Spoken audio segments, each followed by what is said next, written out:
जय श्री कृष्ण दोस्तों भगवत गीता का हमारा प्रथम अध्याय चल रहा है और अभी तक हमने 31 श्लोक कंप्लीट कर लिए हैं। आज हमारा भगवत गीता का जो 32वां श्लोक है उससे आज हमारी गीता स्टार्ट होने वाली है। तो दोस्तों अभी तक जो चल रहा था उसमें अर्जुन अभी भगवान से बात कर रहा है, क्योंकि दोनों सेनाओं के मध्य में वो खड़ा हुआ है, क्योंकि और उसे अब युद्ध करने की इच्छा नहीं हो रही है। तो वो भगवान से बातचीत कर रहा है और अपने बारे में बता रहा है कि मेरे साथ ये घटनाएं घट रही है, मेरे शरीर में ये सारी प्रॉब्लम हो रही है। तो चलिए 32 श्लोक ले लेते हैं। किम नो राज्येन गोविंद किम भोजन जीवीर्तेन वा येषा मर्ते कांक्षितम नो राज्यम भोगा सुखानी च। 33वां 34वां ये दोस्तों सारे श्लोक एक साथ ही इन्होंने दिए हुए हैं।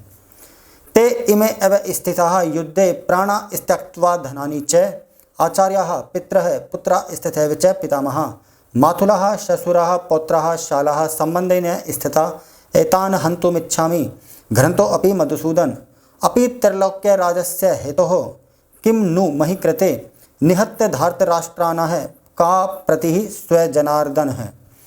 दोस्तों ये 32, 33, 34, 35 एक साथ ये सारे श्लोक आ चुके हैं।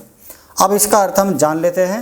अर्जुन बोल रहा है भगवान से, हे गोविंद, हमें राज्य सुख अथवा इस जीवन से क्या लाभ, क्योंकि जिन सारे लोगों के लिए हम उन्हें चाहते हैं वे ही इस युद्ध भूमि में खड़े हैं। अर्जुन बोल रहा है भगवान से कि भाई हम ये सुख और राज्य ये जीवन से हमें क्या लाभ मिलता है। ये लाभ, क्योंकि जो लाभ हम लेना चाह रहे हैं वो लाभ, जिसके लिए हम लाभ लेना चाह रहे हैं वो तो सारे युद्ध भूमि में खड़े हैं। हे मधुसूदन, जब गुरुजन पितृगण पुत्रगण पितामह मामा ससुर पौत्रगण साले तथा अन्य सारे संबंधी अपना अपना धन एवं प्राण देने के लिए तत्पर है और मेरे समक्ष खड़े हैं, तो फिर मैं इन सबको क्यों मारना चाहूँगा, भले ही वे मुझे क्यों न मार डाले। हे जीवों के पालक, मैं इन सबों से लड़ने को तैयार नहीं हूँ, भले ही बदले में मुझे तीनों लोक क्यों न मिलते हो। इस पृथ्वी की तो बात ही छोड़ दे, भला धृतराष्ट्र के पुत्रों को मारकर हमें कौन सी प्रसन्नता मिलेगी। ये सारी बातें अर्जुन भगवान को बता रहा है। अर्जुन ने भगवान कृष्ण को गोविंद कहकर संबोधित किया, क्योंकि वे गोवों तथा इंद्रियों की समस्त प्रसन्नता के विषय है। ये पहले हमने जान ही लिया दोस्तों पिछले श्लोकों में। इस विशिष्ट शब्द का प्रयोग करके अर्जुन संकेत करता है कि कृष्ण यह समझे कि अर्जुन की इंद्रियां कैसे तृप्त होगी, किंतु गोविंद हमारी इंद्रियों को तुष्ट करने के लिए नहीं है। हम भगवान से जो भी चीज़ें मांगते हैं, हम सोचते हैं कि भाई भगवान से हमें ये मिल जाए, भगवान हमें ये दे दे, लेकिन गोविंद हमारी इंद्रियों को तुष्ट करने के लिए नहीं है। यहाँ क्लियर बताया कि भगवान कोई हमारी इंद्रियों को तुष्ट करने के लिए नहीं है।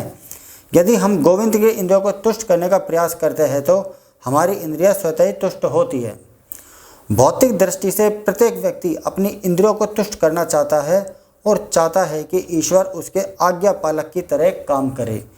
ये सभी हम जानते हैं कि भाई हम भगवान के मंदिर जाते हैं, भगवान के धाम जाते हैं, कोई भी बड़े जो भी मंदिर है वहाँ पर जाकर हम भगवान से यही बोलते हैं कि हमें ये दे दो, हमें ये दे दो, और हम ये कर चढ़ा देंगे, भंडारा कर देंगे, ये सारे काम कर देंगे।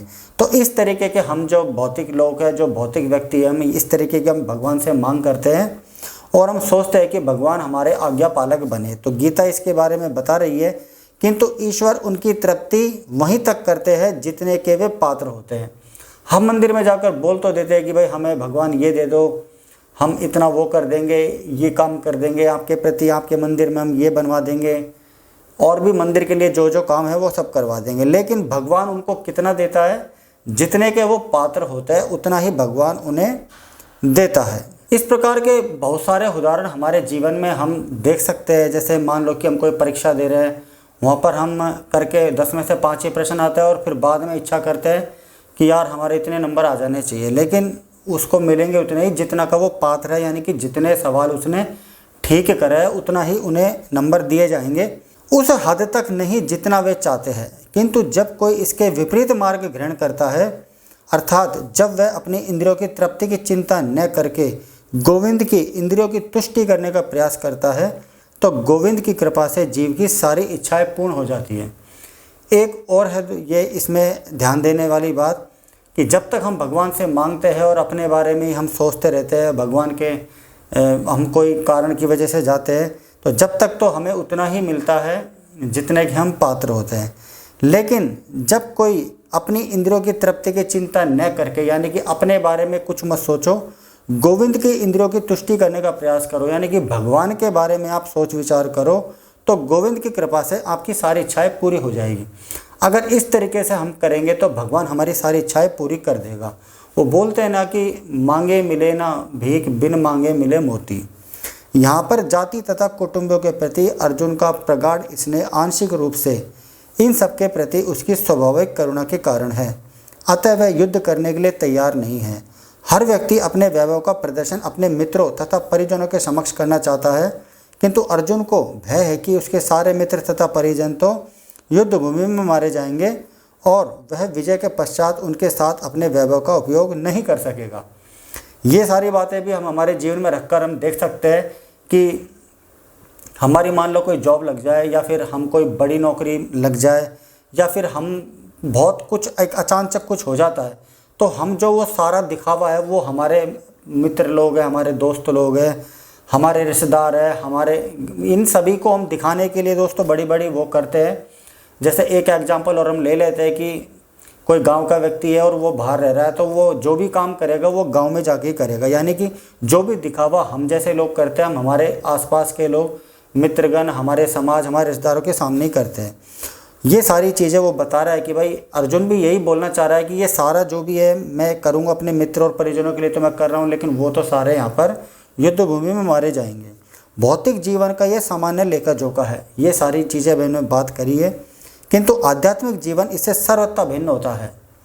चूँकि भक्त भगवान की इच्छाओं की पूर्ति करना चाहता है, अतः भगवत इच्छा होने पर वह भगवान की सेवा के लिए सारे ऐश्वर्य स्वीकार कर सकता है, किंतु यदि भगवत इच्छा न हो तो वह एक पैसा भी ग्रहण नहीं करता। यहाँ पर दो बातें हैं, एक तो है भौतिक और एक है आध्यात्मिक, यानी कि आध्यात्मिक जीवन इससे सर्वथा भी में। एक तो दोस्तों हमारा भौतिक जीवन होता है, एक होता है आध्यात्मिक। भौतिक जीवन का तो अभी हमने बात करी थी कि जैसे हम हमारे मित्रगण समाज के प्रति दिखाना चाहते हैं, लेकिन दूसरा जो होता है वो होता है आध्यात्मिक जीवन।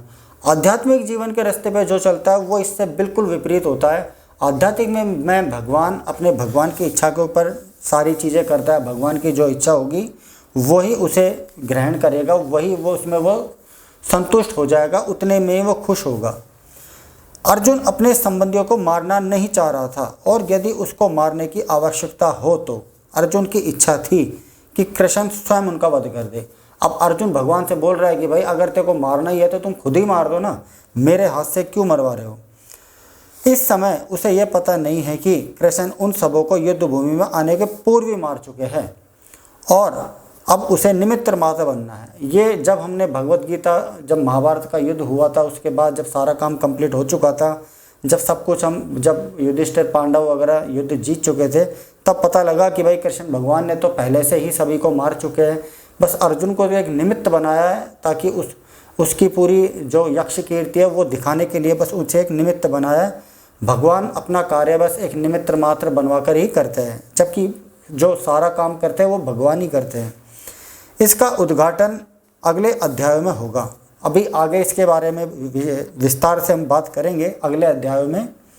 भगवान का असली भक्त होने के कारण अर्जुन अपने अत्याचारी बंधु बांधवों से प्रतिशोध नहीं लेना चाहता था, किंतु यह तो भगवान की योजना थी कि सबका वध हो।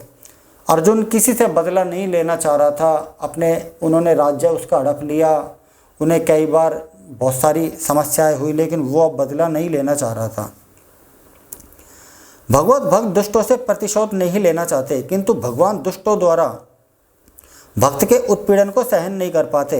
भगवान किसी व्यक्ति को अपनी इच्छा से क्षमा कर सकते हैं, किंतु यदि कोई उनके भक्तों को हानि पहुंचाता है तो वे उसे क्षमा बिल्कुल नहीं करते। इसीलिए भगवान इन दुराचारियों का वध करने के लिए उद्यत थे, यद्यपि अर्जुन उन्हें क्षमा करना चाहता था। अर्जुन एक साधु पुरुष था, साधु संत वाले उसमें गुण थे, और इसलिए वो सामने वाले को माफ़ करने के लिए तैयार है। लेकिन जो पापी होता है, जिसने पाप करा है, भगवान उसे कभी नहीं बख्शते।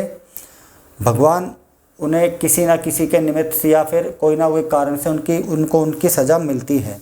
ये सारी गीता के हम माध्यम से हम जानने की कोशिश कर रहे हैं। तो दोस्तों बस आज के लिए इतना ही। आज हमारे जो प्रथम अध्याय के 4 श्लोक कंप्लीट हो चुके हैं, 32, 33, 34 और 35। 4 श्लोक हमारे कंप्लीट हो चुके हैं। अब हम कल जानेंगे कि अब अगले श्लोकों में क्या क्या घटनाएं घटेगी, क्या क्या आगे होने वाला है।